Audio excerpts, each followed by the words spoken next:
Assalamualaikum warahmatullahi wabarakatuh. Perkenalkan, nama saya Mesa Silviani dengan program studi Administrasi Pembangunan Negara kelas karyawan 2018. Di sini saya akan menjelaskan teknik dan praktek desain organisasi tentang reformasi birokrasi. Di sini saya menuliskan latar belakang reformasi birokrasi. Reformasi birokrasi dimulai pada tahun 1997 sampai 1998. Pada era reformasi tersebut, segenap lapisan masyarakat menuntut pemerintah untuk segera melakukan reformasi penyelenggaraan kehidupan berbangsa dan bernegara, sehingga bisa mewujudkan pemerintahan demokratis dan mempercepat terwujudnya kesejahteraan rakyat yang didasarkan pada nilai-nilai dasar sebagaimana tertuang dalam Undang-Undang Dasar 1945. Reformasi birokrasi dilaksanakan dalam rangka mewujudkan tata kelola pemerintahan yang baik atau biasa kita kenal good governance. Dengan kata lain, reformasi birokrasi adalah tingkat langkah strategis untuk membangun aparatur negara agar lebih berdaya guna dan berhasil guna dalam mengemban tugas umum pemerintahan dan pembangunan nasional. Kemudian di sini ada gagasan untuk melaksanakan program reformasi birokrasi. Pemerintahan di Indonesia sebagaimana yang telah bergulir pada saat ini. Berawal dari ide dan gagasan yang dikemukakan oleh KPK, yaitu Komisi Pemberantas Korupsi, di depan sidang kabinet pada tahun 2006, bulan Maret. Sasaran utama reformasi birokrasi yang ingin dicapai yaitu pertama, meningkatkan kepastian hukum dan menurunkan kebocoran keuangan negara. Kemudian yang kedua, meningkatkan investasi. Yang ketiga, meningkatkan penerimaan negara. Di sini ada pelaksanaan reformasi birokrasi direncanakan dilakukan oleh lembaga negara dan pemerintah sesuai dengan prioritas sebagai berikut.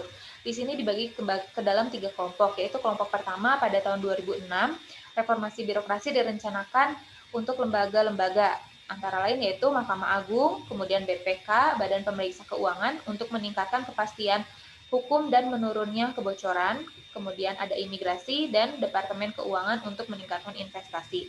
Di kelompok kedua yaitu direncanakan pada tahun 2007, ditujukan untuk mereformasi birokrasi lembaga atau institusi, yaitu yang pertama BKPM, terus Badan Pertanahan Nasional BPN untuk meningkatkan investasi, kemudian ada Kejaksaan Republik Indonesia dalam rangka meningkatkan kepastian hukum dan menurunnya kebocoran. Kemudian di kelompok ketiga ada direncanakan pada tahun 2008, ditujukan pada lembaga atau institusi Polri dan TNI serta lembaga-lembaga lainnya. Di sini ada visi reformasi birokrasi. Visi reformasi birokrasi itu terwujudnya pemerintahan kelas dunia.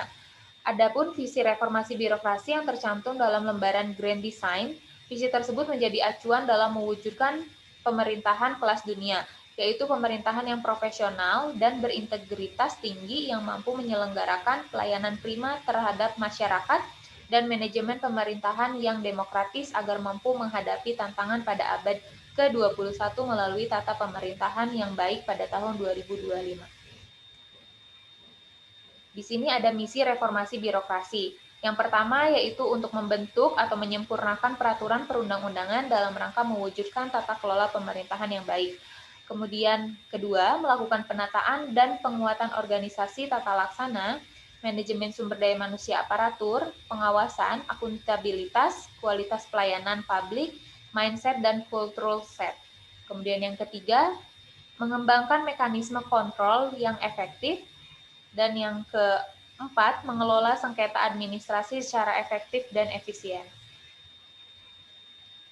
Di sini ada tujuan reformasi birokrasi. Tujuan reformasi birokrasi itu menciptakan birokrasi pemerintah yang profesional dengan karakteristik berintegrasi, berkinerja tinggi, bebas dan bersih KKN, mampu melayani publik, netral, sejahtera, berdedikasi, dan memegang teguh nilai-nilai dasar dan kode etik aparatur negara. Di sini ada saya masukkan dua, ada tujuan umum dan tujuan khusus. Tujuan umum yaitu membentuk profil dan perilaku aparatur negara dengan integritas tinggi, produktivitas tinggi, dan bertanggung jawab, kemampuan memberikan pelayanan yang prima.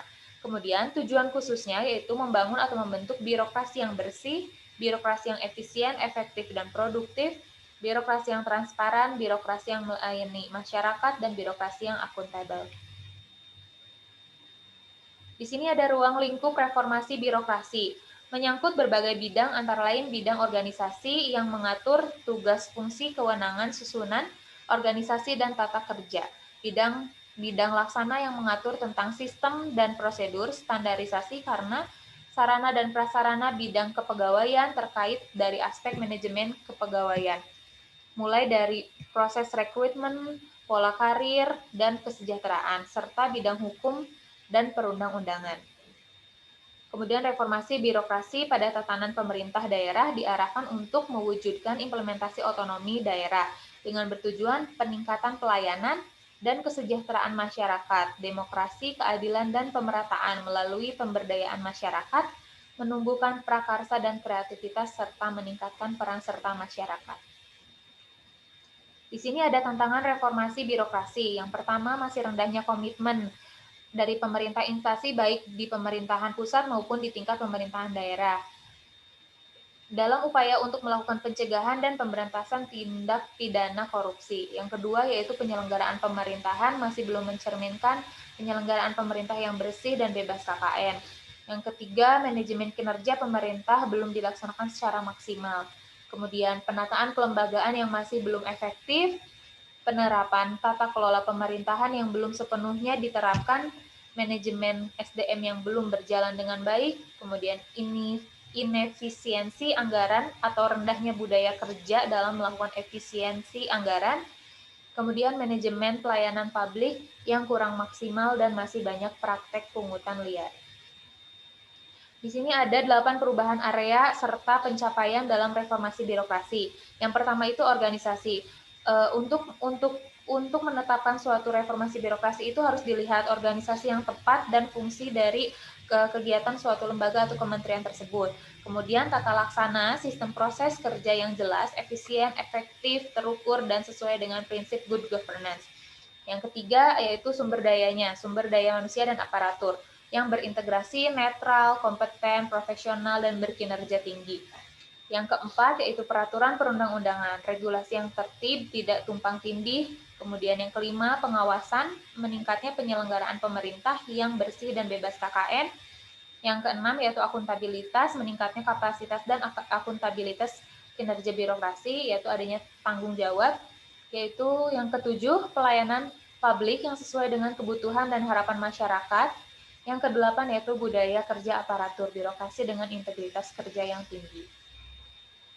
Kemudian di sini ada roadmap reformasi birokrasi. Pada tahun 2010 sampai 2014, penguatan birokrasi pemerintahan dalam rangka mewujudkan pemerintahan yang bersih dan bebas KKN, kapasitas dan akuntabilitas kinerja birokrasi, dan meningkatkan kualitas pelayanan publik kepada masyarakat. Kemudian selanjutnya di tahun 2015 sampai 2019 yaitu implementasi hasil-hasil yang sudah tercapai pada 5 tahun pertama sebelumnya, juga melanjutkan upaya yang belum dicapai pada 5 tahun pertama pada berbagai komponen strategis birokrasi pemerintah. Kemudian selanjutnya 2020 sampai tahun 2024. Peningkatan secara terus-menerus kapasitas birokrasi sebagai kelanjutan dari reformasi birokrasi pada 5 tahun kedua untuk mewujudkan pemerintahan kelas dunia. Kemudian di sini salah satu bentuk reformasi birokrasi yaitu adanya pemangkasan eselon 3 dan 4.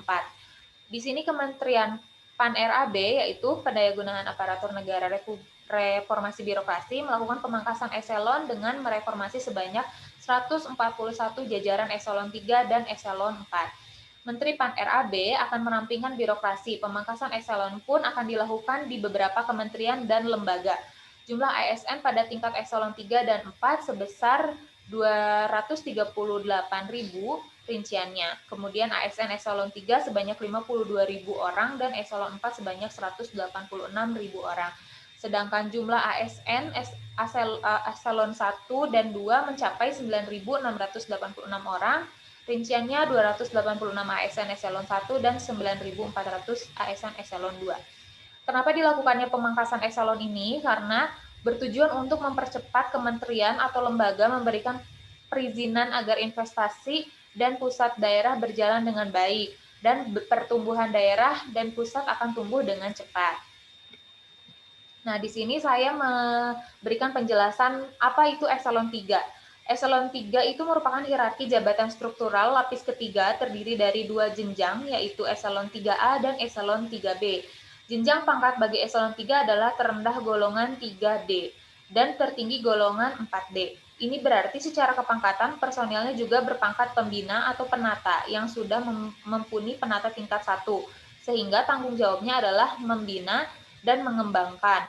Di tingkat provinsi, eselon 3 dapat dianggap sebagai manajer madya satuan kerja atau instansi yang berfungsi sebagai penanggung jawab penyusunan dan realisasi program-program yang diturunkan dari strategi instansi yang ditetapkan oleh eselon 2. Di sini juga eselon 3 terdiri, contohnya kalau misalnya di kedinasan itu kepala bagian, kemudian kepala bidang.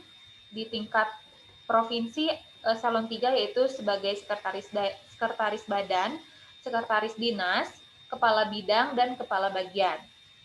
Kemudian di sini ada eselon 4. Eselon 4 merupakan hierarki jabatan struktural lapis keempat, terdiri dari 2 jenjang, yaitu eselon 4A dan eselon 4B. Jenjang pangkat eselon 4 adalah terendah golongan 3B dan tertinggi golongan 3D. Ini berarti secara kepangkatan personelnya berpangkat penata yang sudah cukup berpengalaman. Makna kepangkatannya adalah menjamin mutu. Oleh karenanya, di tingkat provinsi, eselon 4 dapat dianggap sebagai manajer lini satuan kerja atau instansi yang berfungsi sebagai penanggung jawab kegiatan yang dioperasionalisasikan dari program yang disusun di tingkat eselon 3.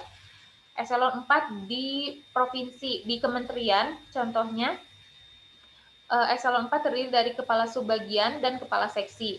Jabatannya itu seperti Menteri, Kapolri, Panglima TNI, Jaksa Agung, Ketua Mahkamah Agung, Ketua Mahkamah Konstitusi, Ketua KPK.